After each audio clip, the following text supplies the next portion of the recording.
If the feminine is like, the Bible says the woman is the weaker vessel, and I'm going to test to see, is it going to bend, bow, or break?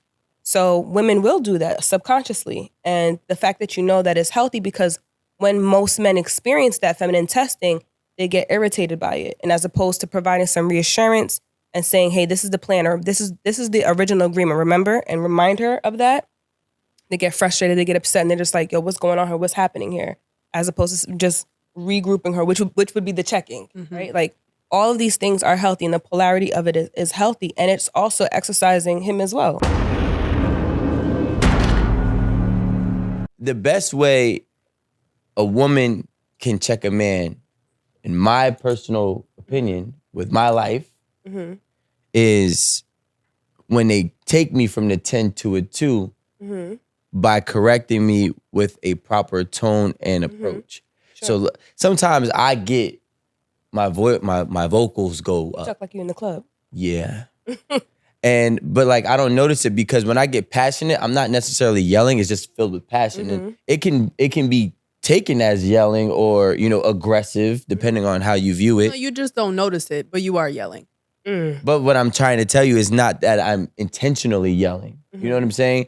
Like, I know when I'm yelling. When I'm yelling, it's a whole different than when I'm loud, right?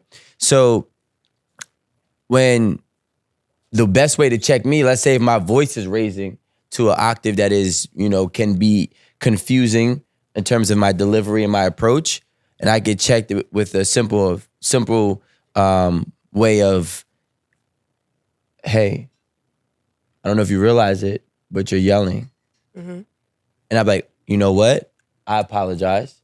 And that helps me regroup, That's mature of you. Yeah, so like that helps me regroup. A little too mature. I can't see you saying that. Bro, that's like, the thing is, when you double down and you try to match my energy, that's when it climbs. Got you. Right? So when the way I need to be checked is, I need to be checked by somebody saying, well, not really somebody, but specifically a woman, and they come off with a feminine essence. Yeah, and trying to tell me what's happening, because maybe I'm not seeing it. And although that is not my intentions, but she's realizing it, and she's trying to figure out if it is my intentions or not. Because if she says, hey, I don't know if you realize, but you're yelling, and I say, yeah, I realize I'm yelling, then she knows that I'm doing this intentionally. But that's how, like, majority of the relationships that I've ever been in, that's how they were constructed. So you don't mind if a woman contends with you? No, because I know sometimes I need to be checked with the feminine energy or a feminine approach, a calm approach, a caring, loving approach. I can't be checked with anger, or I can't be checked if you match me, because the testosterone in me is gonna raise to a level where you can't compete. Right? And that's why, for me, like, the best woman that I actually work with checks me in a certain approach with a certain tone and a certain method that automatically recalibrates me. Got it. You know what I'm saying? It recalibrates me, because I'm not gonna yell at a woman who is, or I'm not even gonna yell at really anybody who is actually saying, hey, listen, this doesn't call for that, in a way or shape or form. And I'll regroup and say, you know what, my bad. But what I'm trying to say is X, Y, and Z, and that's the best way that I work. But when I get to that whole, what? And then I'm like, oh, you want to double down? Well, let me drop my sack. And then that also depends on how a man is speaking, right? Because even if you're being passionate and you don't realize you're getting loud, what is your message? Like, what are you saying? Because I can see a woman not feeling like being in her feminine essence because she feels like she's being talked down to. Like, no matter what you're saying, no matter what you're talking about. So there are going to be females that will be like, okay, well, I'm not tolerating this. And they are going to come back at you on your octave. Yeah, but they lose when it comes to that. That's the problem. So they lose to me. It's because I'm not going to concede. And it has nothing to do about your gender, by the way. Because if you're a man, it's going to be the same exact way. And a person like me, I'm not going to concede. So the only thing that's going to happen is I'm going to double down, and I will double down for as long as it takes until it becomes till you concede. But then at that point, it went from a conversation or a potential conversation to an argument to a battle and potentially even to a war, right? If it's, So at no point would you just say, hey, we need a beat. I got to walk away. no, because the thing is, well, yeah, of course, if I feel like there's a type of like physical, essence, then yeah, I'll walk away. Okay, got it. But That's your boundary. yeah, because I'm not gonna go to jail over you now. That's not smart. Right. But when it comes down to it, the thing is for me, especially like, and I just believe like this is just how I am on the day to day. I'm a competitor, natural born competitor. I compete on podcasts. I compete on Instagram. I compete in sports. I compete in debates. I compete in arguments. Right? That's just how I'm wired. So because now I realize that you have now left the space of understanding and went into a competition space, now I'm treating you as an opponent rather than my spouse. And I'm only going to argue with you if I actually care about you, which gets me more mad because I typically don't even argue with you. I just let you think whatever you think and walk away. But because I care about you, now I care the fact that whatever I'm trying to say has to be understood. And if it's me that is let's say I am the root problem by me raising my octaves, that's why I need a mature partner who won't double down on my immaturity at that moment. Right? I need a mature partner who's gonna check me in a way was like, hey, listen, this is what's happening right now. I'm not sure if this is the approach that you would like, but this is what you need to realize.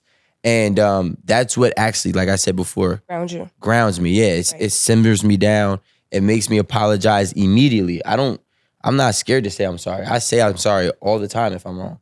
I'll apologize. Like, listen, I should have not raised my voice. Your personality does give off the flair that you command respect. You don't demand it, but you command respect, right? You give off, the flair that you'll speak openly. You're not intimidated. Like I can grab that. I can grasp that from you. Some things that you're saying I can see would more than likely trigger you, where maybe in a perfect ideal world, you might think that if a woman said what you recommended, which is like, I don't know if you realize, but you're raising your voice or you're yelling. In a perfect world, right? You're not elevated right now. So in your mind, it can occur as the best thing. But I honestly cannot see you responding that way while you're elevated. See, and here's how I work. I don't attack anything blindly, not even a relationship. So we kind of we mentioned this before a few weeks ago on another episode. I make it very clear what works with me and what doesn't in the beginning.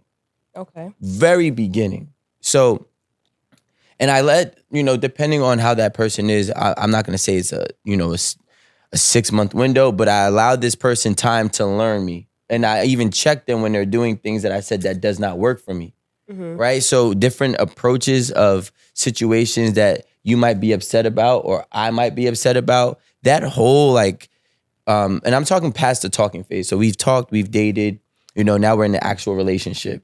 That's where I set my rules, my boundaries. And this is the rules that has to be abided by. These are the approaches that I need to be a successful partner in this relationship. I know exactly what I work well with and what I don't. So now when I give you this format, I give you the blueprint to unlock whatever version of me that you would like. If you're not doing that, then it's going to obviously lead to chaos. Now, if I'm not doing that, this is the key to it because I know my flaws, right? I do respond sometimes. I do react impulsive. So that's why I would say, listen, sometimes I can be impulsive, but what I need for you to do is to basically recalibrate me when I'm in that moment. And it kind of like, okay, cool. You know what? Like I said, I apologize and we move forward. And this is not something this is not an ideology. This is real relationships that I've had. It took, I would say, when time I was 24 years old to understand what really are my triggers. I just want to kind of just adjust a little bit because people finna eat you up. She can't recalibrate you, but she can inspire you to recalibrate yourself. Essentially, what you're saying, right? Yeah. Like for her to recalibrate you is like part of what the argument is around whether or not somebody can check somebody. Because for a toxic person, being checked means that I need you to help me to be my best self because I am refusing to be my best self on my own. Like being able to use my conscious awareness to bring my levels down, or being able to say, I've had enough of this conversation. I need like 5 minutes to collect myself because I don't want to say anything that's toxic. So checking is healthy. Like majority of what you said is totally healthy, right? And I agree with that, and I recommend it. I think that you should have a partner that you can contend with, somebody that can say, hey, you know, do you need a moment? Hey, you sound frustrated. Did I trigger you? Was something that I said triggering to you? No, don't say that to me. Those the words won't work. I'm just saying. I'm like, just generally, right? Yeah, like if I see somebody's popping off and I said like, whoa, did I say something? Did I step on something? Like what was said? And those things help to allow a person for the two to become one, right? Because I'm learning you, you're learning me. But checking is not the issue. The issue is the funnel that it's coming through. Either you're a toxic person or you're a healthy person.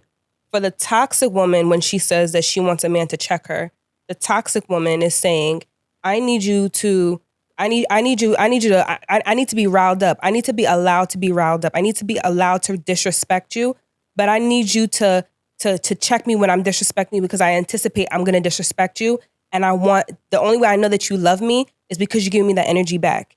But that's toxic, right? So when a toxic woman is saying, I need you to check me, that's essentially where it's coming from. She's so dysfunctional and dysregulated that she doesn't want to be regulated because that doesn't occur to her as healthy. She wants the love bombing because she's thinking, I'm so fly, why wouldn't a man want to love bomb me? Is that love bombing, or do you really love me, right? That's what she's looking for. But a healthy woman is saying, I'm looking for us to be in a partnership, in union. And in order for that to be the case, we have the power of agreement. We have the power of unity. And the only way I'm going to know when I've stepped out of the bounds of our agreement is if you alert me. So that is what a healthy check is. And I don't think there's anything wrong with that in a relationship. I think that she knows that she's toxic, and maybe she can't really get out of her toxic ways herself. So being in a relationship, she needs to have somebody to check her, meaning like, nah, that's not cool. You can't do that. Like, you can't talk to me this way. And she'll be like, okay. That sounds like somebody who's trying to be reformed. Like she's in process. Maybe she wants to become healthy. Because some people can be in transition. Oh. An unhealthy person, that's on the grounds of like codependency. Codependency means in order for me to be okay, I need you to be like me. I need you to do what I do. We can't have any gradient differences in our relationship, because the moment that you seem different, the moment that I can't do exactly what I want to do and you're not doing exactly what I want to do. So if I need 1,000 hugs and 999, you tell me that's enough, I'm spazzing, right? And now I need you to contend with me. I need us to go to bat. That is somebody who does not allow for individuality within the context of a relationship. That's unhealthy. That's codependency. So when an unhealthy woman is saying, I need my man to check me, is what I'm saying is that she wants him to agree to her toxic level. She has no intention of transforming. She has no intention of being better. She just wants the combativeness, because that to her means she's getting attention. That to her means that she is loved, she is cared for. That means that she can get in his head. There's also another way of checking, right? And I think, there's another, specifically speaking, type of woman that needs checking. Okay. And that's not the type of woman, she's not, toxic or not. I'm not going to put her in any category of toxic or healthy. She's just been so strong on her own. Mm-hmm. And nowadays, I'm a man and I see a lot of men out here nowadays who are just weak ass men. And she can literally do whatever she wants to them. Mm-hmm. And she just wants a man who can actually stand his ground.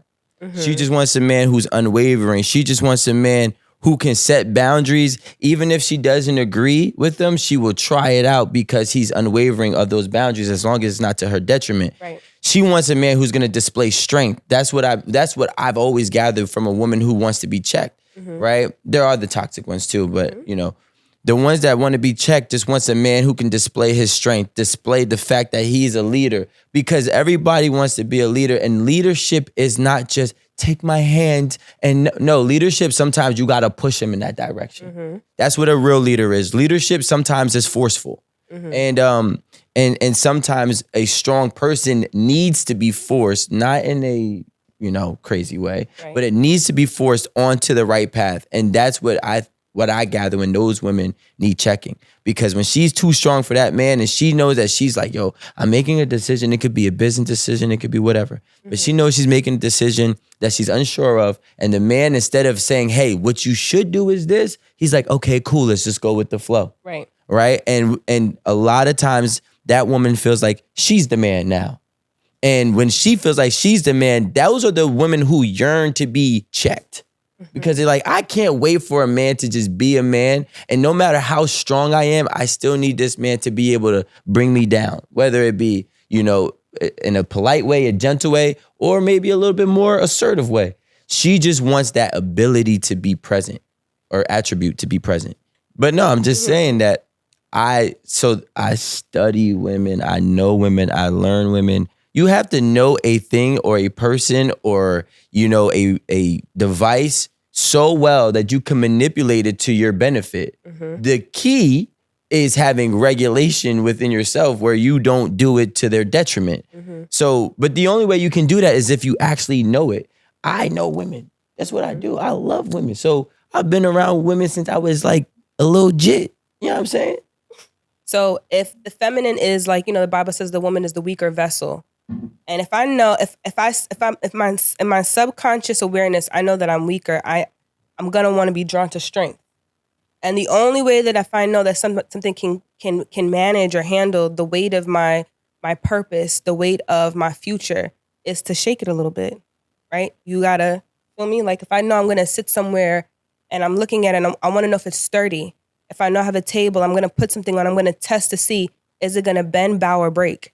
So women will do that subconsciously. And the fact that you know that is healthy, because when most men experience that feminine testing, they get irritated by it. And as opposed to providing some reassurance and saying, hey, this is the plan, or this is the original agreement, remember? And remind her of that. They get frustrated, they get upset, and they're just like, yo, what's going on here? What's happening here? As opposed to just regrouping her, which would be the checking, right? Like all of these things are healthy, and the polarity of it is healthy. And it's also exercising him as well. Right, because it's causing him to be present. It's causing him to be aware. It's causing him to stay on the path that they're intending to beat. But sometimes there's not a there's a point in time where it becomes overdone, right? And sometimes like testing, I definitely agree. We all need to get tested in school. You get tested in life, right? We all need to be tested. And my thing is, when you test too much, that just shows signs of, you know, distrust. You don't trust the person that's you're, you know, allowing to lead, or you don't trust that person, you know, to teach. So what happens is it has to be done in moderation. And I personally feel like there's no moderation within anybody nowadays. But if you can test within moderation, then I think that's healthy. But when you're testing just to test consistently, because that's the only way you can gauge your situation, that's when you can unlock the frustrations of that man. Well, that's the equivalent to me testing this table and putting something on it and then doing it over and over again. That's insane. That's not what I'm saying. No, there's a lot of insane women out there. There's a lot of when I see people like that, I just be like, they walk among us. That's my keyword. They walk among us. They walk among us. They walkers. Yes. They look healthy. They got good jobs. They make good money. They own some things. They got some assets. And yet something is not quite right. So they give off that, you know, they're high functioning. Right? These are the high functioning. They walk among us. Be careful, y'all. Right? All the things that occur to someone as healthy, right? You can manage your life. But when it comes to interpersonal relationships and dynamics, they can't do it. When it comes to respecting boundaries, they're not capable. They are attractive as all get out, right? Like you cannot rely on somebody's looks. You cannot rely on somebody's wealth accumulation capacity. You have to rely on the power of agreement.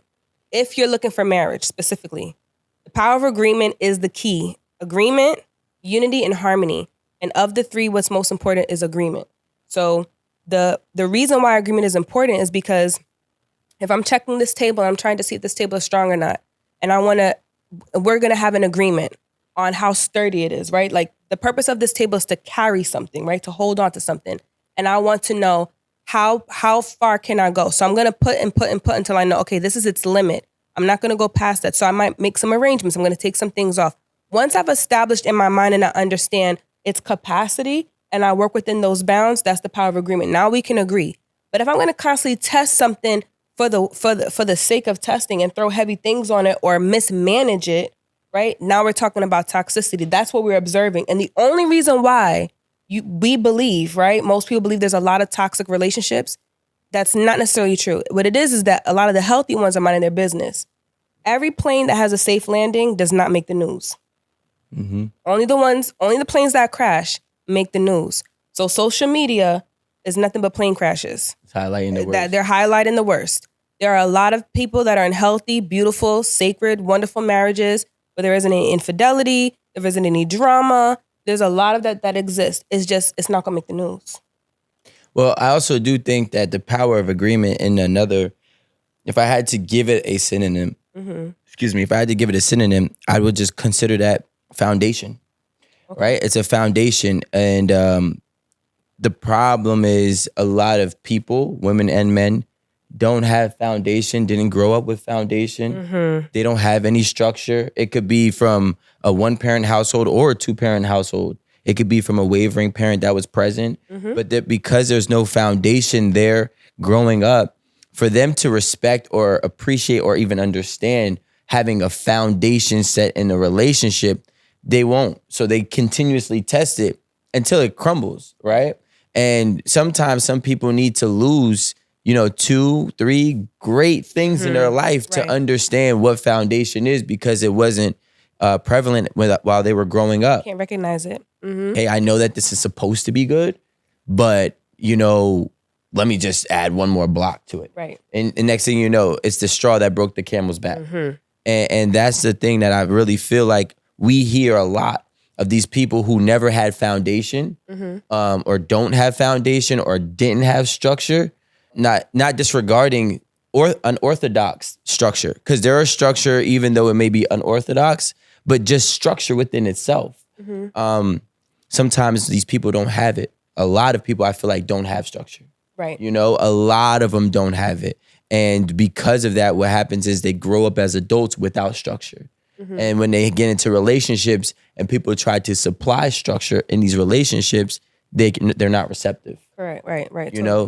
That's why I told you I have a power agreement. Look, I know the rules. My whole life was rule based, and then I always figured out how I could manipulate some things here and there to my favor, which is healthy. Yeah, right. But that's why even personally, I remember my first real girlfriend when I was in high school, and I was telling her this, and this. Shout out to the first girlfriend. Yeah, she was a great woman. She's married now, right? Never mind. Sorry, I take that back. Apologies. But I told her, I gave her the rule book, and she was like, I feel like I'm dating a drill sergeant because there's so many rules. Wait, did you grow up in a military kind of background? No, not at all. But how did you develop that? Well, especially if this was your first girlfriend. Right. The thing is, your first real girlfriend, you had practice girlfriends. Jeez. No, yeah. Your middle school, elementary school girlfriends. Those girlfriends don't count. The first real one, yeah. No, but the thing is, I played sports. So my mom worked 3 to 4 jobs. I played sports my whole life. Our schedule was jam-packed. You could not miss a beat because my mom had to go to this job. In between those jobs, I had to go here to here to here to here. So we've always had structure every day, Monday through Sunday, 7 days a week. Whether my sister had a sport, I had a sport, we had to go to a babysitter, a family. Predictable. Yeah, so everything was structured. Everything was aligned. It was chaotic. It was tough. It was whatever, but there was structure. That's the way we made it, the transition. So when I became, a teen and even an adult, I still need structure. I'll plan my week out. Literally, I'll pick out my gym outfits on Sunday, from Sunday to Saturday. Just because I was like, all right, I need to know exactly what I'm wearing because I don't want to have to think about it that time. Right? So I've always had this type of structure. And because of that, I provide it within a relationship, and I know what works well with me. I know what doesn't. So for her, it was like, yo, this is too much. And I was like, all right, well, if it's too much, then just give me the book back and go. It's okay to give the rules, give the boundaries as you guys make your way into the relationship day by day. So you guys know what works for each other, not just you. And you guys work on that to see if you guys are compatible and see if you guys can, stay within these boundaries or, make it work, whether she agrees with the rules you give her or not. But just handing somebody like a set of rules and be like, this is what I accept, this is what I don't, that kind of might seem like too much for somebody. It might seem very stifling. It could be stifling. I it kind of gives like parent vibes it is too. It does, but it does give parent vibes. I was but a young also, OG. You know what I'm saying? I also think that a lot of times when guys grow up in a sports environment, it can hurt and it can harm. It can harm in a sense that sometimes guys in a sports who grew up in a sports environment thrive off of harsh feedback. Like, it doesn't affect y'all. You know what I'm saying? Like, it doesn't. It's like water off of a duck's back. But then it gets modeled in an intimate relationship with a woman who may not be able to, you know what I'm saying, absorb that shock of being told what she's doing or not doing well or right, especially if it's very curt and to the point, right? Like, just a straight shoot. I'm just going to tell you what I don't like and that's it. And then she has to kind of absorb that. And we have to really ask ourselves, what am I asking for? If I want a feminine woman, then she's going to have some sensitivities, right? She's going to need some nurturing. She's going to need some softness because we have to nurture that soft part. So I think that, at a young age, there's some parts of it that's well, which is like, I know who I am. I know what I like. I know what my boundaries are. I'm going to share that with you. But I also think there's something beautiful about allowing it to kind of unfold organically, you know what I mean? And having a person understand it as the relationship progresses.